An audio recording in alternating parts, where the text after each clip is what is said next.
And the physicality of the Phantom was totally different. Opening in 1986, The Phantom of the Opera was a huge success, with a spin-off hit record, an Olivier Award and Tony Award for Crawford as Best Actor. And stirs imagination. I thought Phantom was a big surprise and a big leap. And that was what was so wonderful, was to see him do something so very different after being very used to him as P.T. Barnum. Phantom was very withdrawn and very inward, but that's another one where he didn't. Because he can't. He's incapable of taking on a role and going, okay, I'll do it this way. He delves. Night unfurls its splendor, grasp it, sense it, tremulous and tender. He's a storyteller, and he's a storyteller with every song he sings. But the other thing is that Michael uses his arms and his hands to continue the storytelling from his heart. And I'm fascinated by his hands, absolutely fascinated by the way he uses them. For your eyes will only tell the truth, and the truth isn't what you want to see. As the Phantom, watching him, it's all one. It seems to come from his heart and reach out to his fingertips to express what he's saying. Truth is what it ought to be. It was just a revelation. I thought he was completely wonderful in it. My breath was taken away. Music shall caress you. Hear it, feel it. And I just think it's the most extraordinary gift that he has. Floating, falling, sweet intoxication. Touch me, trust me, savor each sensation. Let the dream. When my daughters came to see it first, was in London at one of the previews, and it's a very emotional show, but they came round and my youngest daughter was absolutely sobbing, and she said, I didn't know you could do that, Daddy. And I just said, did you ever believe that we would have this feeling about something that I'd done? And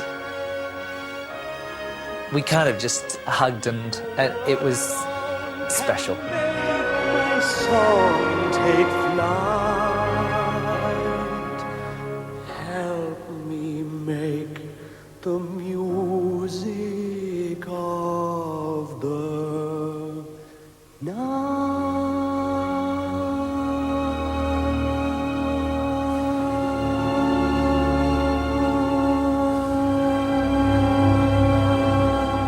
And the winner is Michael Crawford, The Phantom of the Opera.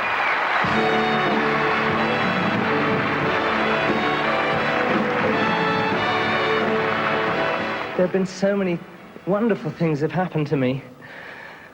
I know by the law of averages, I must be due to be knocked down by a truck any day now.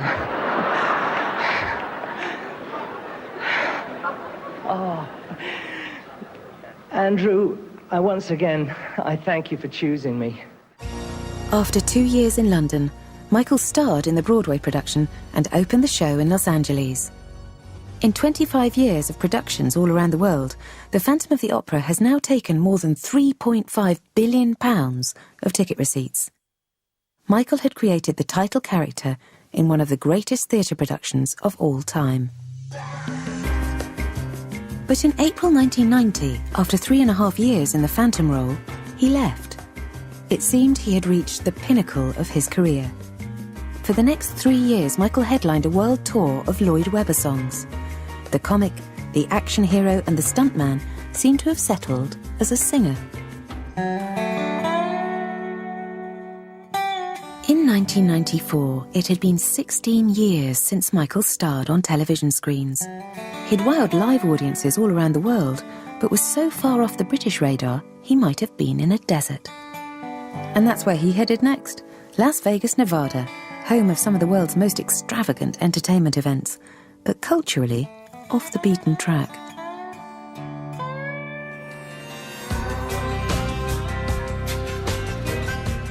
MGM producers planned a spectacular show in Las Vegas, bigger than anything ever before seen on stage. It would test Michael Crawford, now in his 50s, to the limit.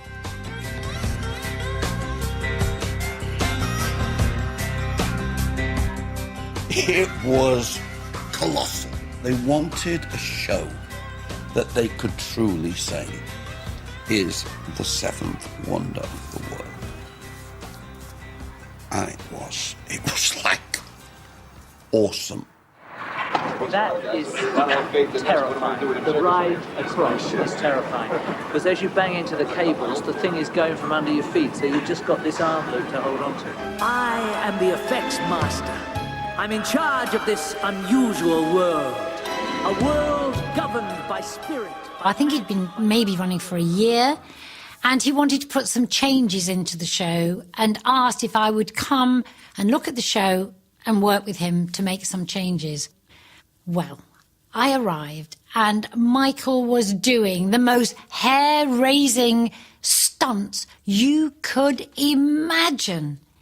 I mean, it was astonishing. I mean, talk about torturing the body, but he wouldn't stop and he wanted more and he wanted more danger. He did destroy his body. He was doing this slide for life where he came from the back of this vast auditorium. It was quite a harsh landing. And gradually I was watching and Michael could barely walk. And yet he would go through that show night after night. I think it were 9 shows a week. He would not take a show off. He would not rest. And I think after the injury became so severe, he then had to pull out of the show. A hip replacement operation ended Michael's time in Las Vegas. He left the show in 1996 and returned to playing concert tours. Crawford, the stuntman, seemed to have retired.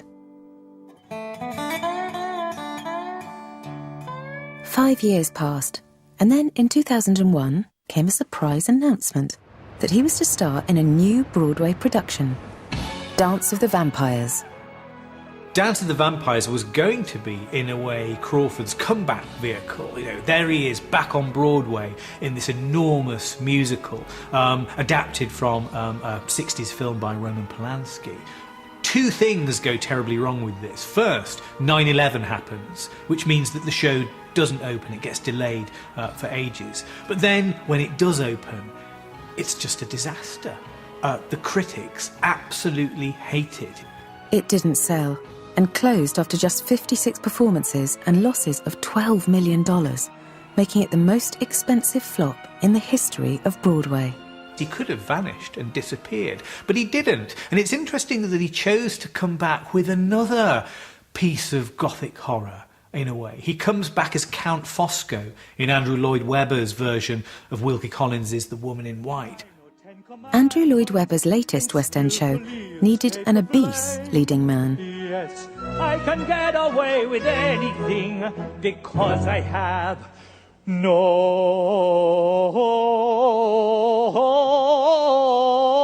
shame.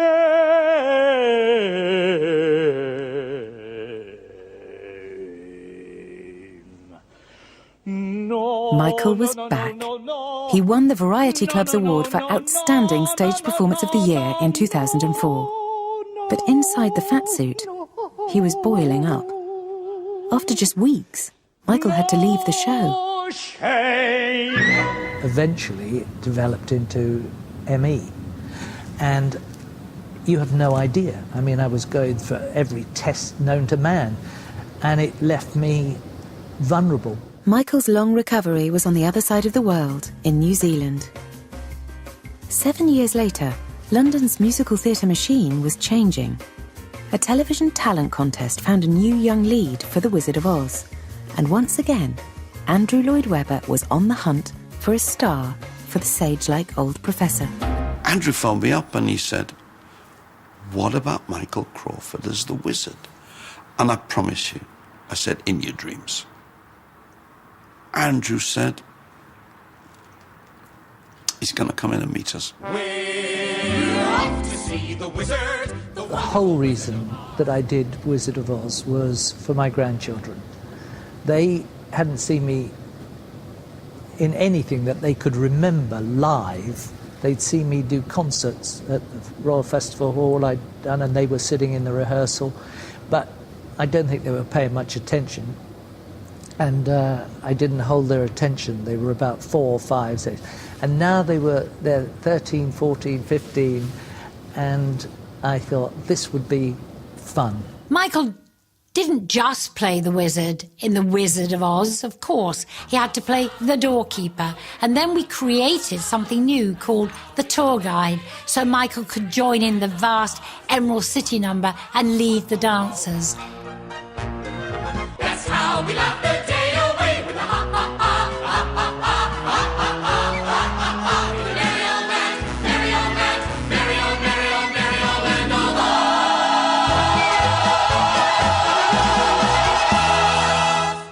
In some ways, I found a very, very different Michael. A calmer, nevertheless, just as demanding. You know, I am the sponge, says Michael, and I want to soak up everything I can. So once again, working really hard at performing in The Wizard of Oz, where he played different characters, was something that Michael wanted to do. Because of the wonderful thing. When I started, I was a little bit terrified because there were, as well as Michael, so many people coming into this show that I admired and had admired from afar for such a long time. And I thought, oh my God, I'm going to actually have to stand on the stage and be in a rehearsal room with these people. You know, I hope I'm good enough. I hope that I can give what they need. And, but it was just from the second I walked into the rehearsal room on day one, I just let out a sigh of complete relief because he was just so generous with his time and his knowledge and so welcoming, and I felt like I had a real rock next to me. It wasn't the biggest of parts, but Grandpa Michael was back, determined to make the most of what he had. The wizard goes off in the balloon at the end for Dorothy, and he suggested having himself, at 69, kind of like falling out of the balloon and being attached by his ankle and just kind of like, oh, and being taken up. Now, most 69-year-olds would be like, no way, no way. They'd already built the set, so their excuse was there was no room for me to go upside down. I have a feeling that the insurance man had said to them, under no circumstances is this 70-year-old to go up upside down, hanging by one leg from a balloon.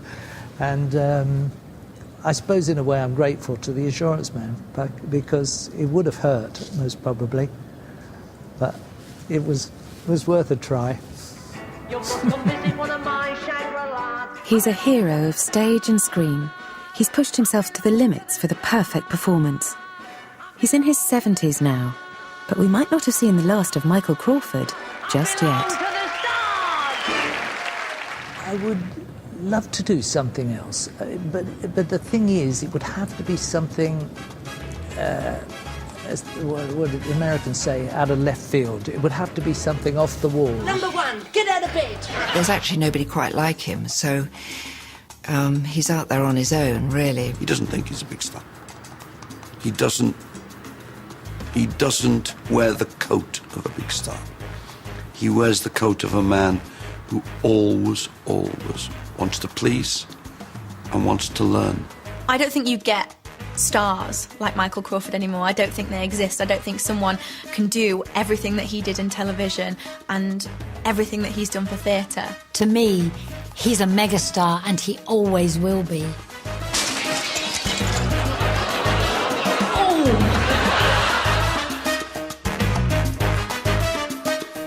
Stephen Fry's got some pretty taxing questions on the inland revenue in QIXL next on BBC Two.